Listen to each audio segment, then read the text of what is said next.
सबसे पहले तो आप सभी को नव वर्ष की हार्दिक शुभकामनाएं। सेकंड, आने के लिए धन्यवाद। वो दोनों लाइफ में मूव ऑन हो चुके थे, लेकिन बहुत ही अच्छे दोस्त थे। तुनिशा सेट पे सबसे छोटी थी, बाकी जितने भी एडल्ट कोस्ट एक्टर थे उनमें, जिस वजह से उसका ख्याल रखा जाता था। तुनिशा जितने वक्त हमारे साथ, हमारे परिवार के साथ या सेट पे रही है, वो हमेशा हमेशा सुखी खुशी से रही है। जब भी हमारे साथ है, कभी दुखी नहीं थी वो। उनके माँ ने और उनके सो कॉल्ड पवन शर्मा, जो अपने आप को उनका मामा कहते हैं, पवन शर्मा तुनिशा के फॉर्मर मैनेजर थे और उनको उनके फॉर्मर मैनेजर के पोस्ट से निकाल दिया गया था 4 साल पहले, क्योंकि वो बहुत ही इंटरफियर करते थे, तुनिशा के ऊपर बहुत ही हार्श रहा करते थे वो। तो पवन शर्मा उनका दूर दूर तक किसी तरह का कोई रिश्तेदार नहीं है। जो भी आरोप आप मीडिया के सामने आज तक आए हैं, सभी आरोपों को आप देख लीजिए। तुनिशा की मां कम, पवन शर्मा ने ज़्यादा आरोप लगाए हैं। ये पूरे प्रकरण में ये कहा गया है कि ये लव जिहाद का मसला है, जो पुलिस ने डे 1 से खारिज किया है। लव जिहाद का इस पूरे प्रकरण में दूर दूर तक किसी तरह का कोई लेना देना नहीं है। तुनिशा का खुद का संबंध उनके परिवार के साथ सही नहीं था। उनकी मां इन चीज़ों को बहुत अच्छे से जानती है। तुनिशा के पिताजी के देहांत के बाद तुनिशा अपसेट रहती थी। तुनिशा ने अपने पिताजी के साथ जो लास्ट बर्थडे मनाया, उसके बाद आज तक खुशी से कोई बर्थडे नहीं मनाया है। ये फर्स्ट बर्थडे वो अपना खुशी से मनाने वाली थी। तुनिशा की मां का और संजीव कौशल जी का क्या संबंध है, पुलिस इसकी जांच कर रही है। बट पूरा तुनिशा को जो कंट्रोल करते थे, डोमिनेट रखते थे, वो हैं संजीव कौशल और तुनिशा की मां वनीता शर्मा। जहां तक तुनिशा के संबंध हैं, तुनिशा और संजीव कौशल के संबंध बहुत ही खराब थे। खराब टू सच एन एक्सटेंट कि तुनिशा उनका नाम सुनते ही एंजाइटी और पैनिक अटैक में आती थी। इसके ऊपर हम ज़्यादा कुछ नहीं कहेंगे क्योंकि पुलिस अपनी जांच कर रही है। संजीव कौशल जी और वनीता जी तुनिशा प्लस उसके पैसों को फुल कंट्रोल करते थे। तुनिशा को अगर कुछ खाना है, उनके अकाउंट में पैसे नहीं होते थे, वो अपनी माँ से अनुरोध करती थी, मुझे 100 रुपया भेजिए, मुझे 500 रुपया भेजिए, मुझे 2000 रुपया भेजिए। उनकी माँ काफ़ी प्रश्न करने के बाद वो पैसे उनको फॉरवर्ड करती थी। तुनिशा को पैसों के लिए, उनके खुद के कमाए हुए पैसे होने के बावजूद उनके पास पैसों की काफ़ी कमी रहती थी।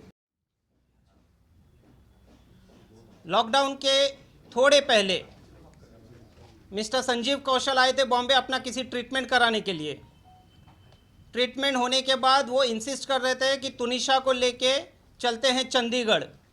जो उनकी माताजी ने तुनिशा को बहुत फोर्स किया कि आपको बेटा चलना पड़ेगा तुनिशा। तुनिशा रिफ्यूज्ड, क्योंकि संजीव कौशल कौन है, क्या है, उनका क्या रिलेशन था, क्यों इतने हार्श होते थे तुनिशा पे, क्यों उसको डोमिनेट करते थे, कंट्रोल करते थे, क्यों उनका पूरा पैसे को कंट्रोल संजीव कौशल जी करते थे।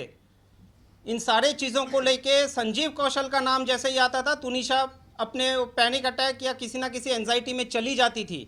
शी रिफ्यूज, जिसके वजह से at the instigation of mister Sanjeev Kaushal, Vanita की सुनिए, तुनिशा की माँ वनीता जी ने तुनिशा का मोबाइल तोड़ दिया, तुनिशा का गला दबाया है। तो संजीव कौशल जी और उनकी माता जी का क्या रिलेशन है, संजीव कौशल जी और उनकी माता जी तुनिशा को किस तरह से ऑपरेट करते थे, डोमिनेट करते थे, रूल करते थे, हस्तक्षेप करते थे, क्या करना है, क्या नहीं करना है, किसको मिलना है, किसको नहीं मिलना है, इन सब चीज़ों से तुनिशा काफ़ी डिस्टर्ब थी। हम भी चाहते हैं, मेरी बच्ची थी वो, मेरी बच्ची थी।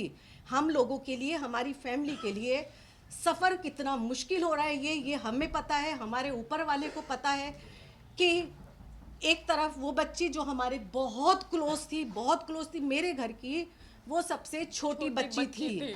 वो भले ही 20 साल की थी, लेकिन मेरे लिए वो 10 साल की बच्ची थी। वो एक तरफ वो बच्ची जो चली गई है और दूसरी तरफ मेरा बच्चा जो इनोसेंट है, जिसने कुछ नहीं किया, उसको भेजने की तैयारी में उसकी माँ मेरे बच्चे पे एलिगेशन लगा रही है।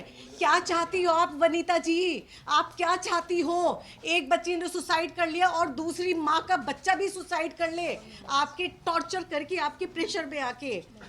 ये देखिए, ये वो एपिसोड का है जो एपिसोड टेलीकास्ट हुआ है, एपिसोड 21 14 सितंबर।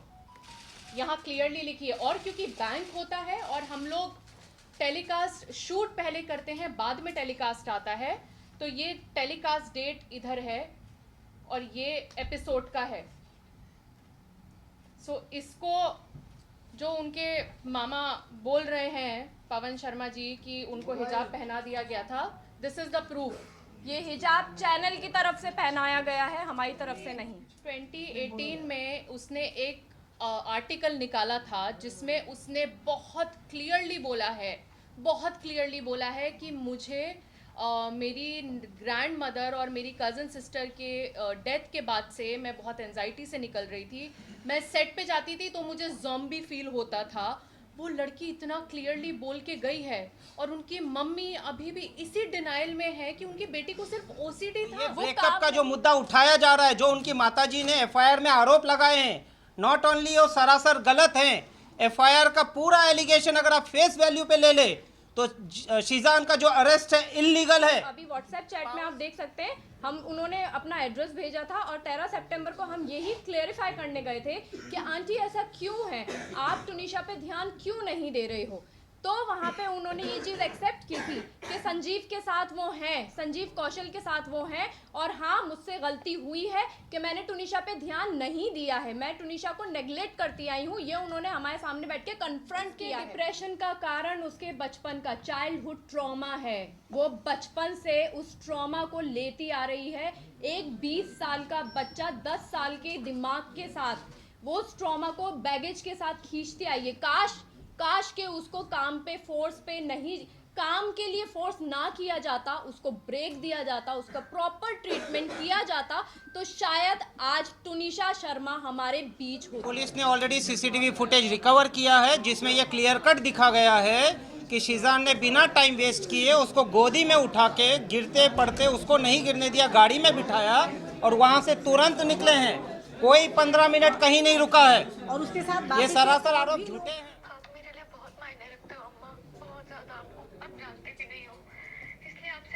शेयर करने का मन करता है, इसलिए मेरे ज़हन में जो भी होगा मैं आपको बताऊंगी, लेकिन पता नहीं